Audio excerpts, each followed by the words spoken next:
जय जय श्री राम।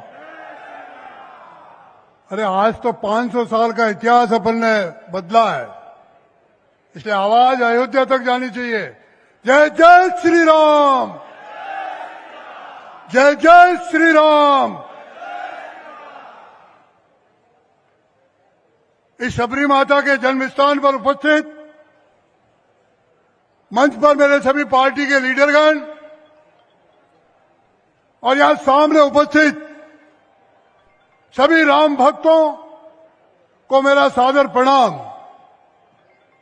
बंधुओं, अभी अपन ने प्रधानमंत्री जी को सुनना है और प्रधानमंत्री जी ने बहुत विस्तार से एक एक चीज इस राष्ट्र के पुनर्निर्माण के लिए बताई है।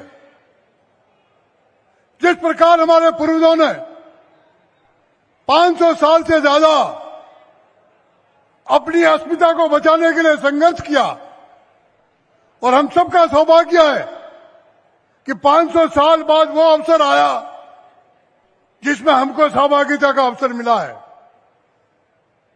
हम लगभग 3 घंटे से यहां बैठे हैं। मैं एक दो बात बताना चाहूंगा आपको। हमारे समाज जीवन में कभी छोटा और बड़ा, कभी जाति का विभेद, कभी समाज का विभेद। अभी जैसे आदरणीय प्रधानमंत्री जी ने कहा कि माता सबरी इंतजार कर रही थी झोपड़ी में, मेरे राम आएंगे।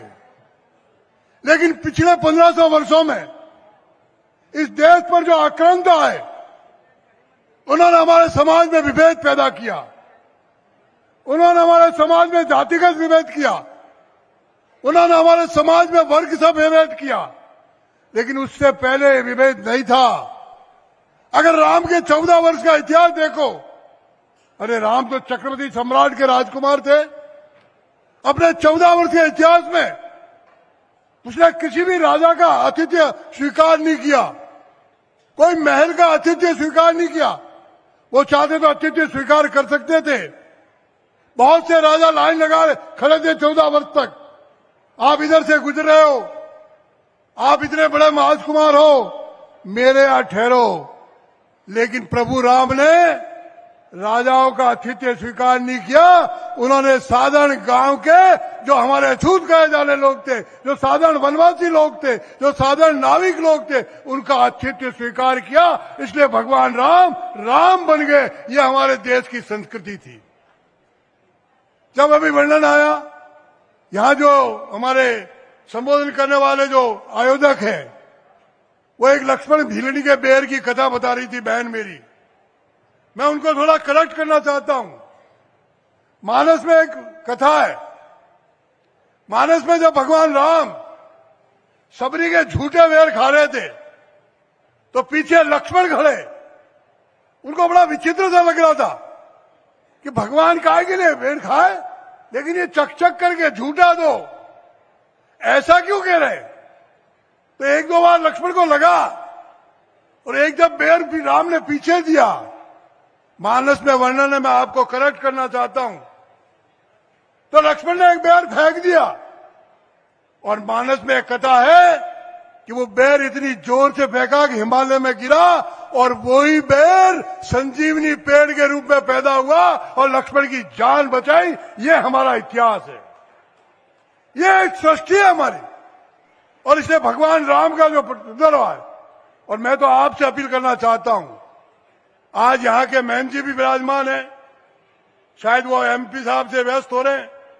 मैन जी, अब तो समय आ गया आपके लिए भी। आ रही है लोकसभा, हो गया, छोड़ो तो ही छोड़ो, क्योंकि पिछली बार भूल हो गई, मुझे बताया। अब इससे अच्छा क्यों, मानते हो ना आप सब लोग, सबरी नारायण के लोग मानते हो ना ये बात।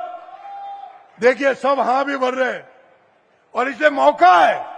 और आप प्रधानमंत्री जी ने हम सबको कहा है, ये राम का भव्य मंदिर खाली आस्था के लिए नहीं है। इस राष्ट्र को, इस भारतवर्ष को, इस हिंदुस्तान को पुनः वैभव की ओर, पुनः विश्व गुरु की ओर, पुनः सोने की चिड़िया की ओर जा रहे हैं।